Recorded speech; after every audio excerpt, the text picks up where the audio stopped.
Even after death, his body remains upright. The haunting image of his battered body, which mowed down his enemies, was a sight to behold. The final tally of sword wounds he received in this battle was no less than 267.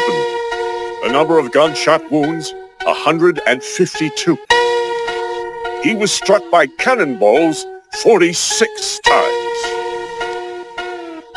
And yet, if you were to look upon the proud back of this great man, you would see that in this battle, and indeed his entire life as a pilot, it remained unmarked by any sign of retreat.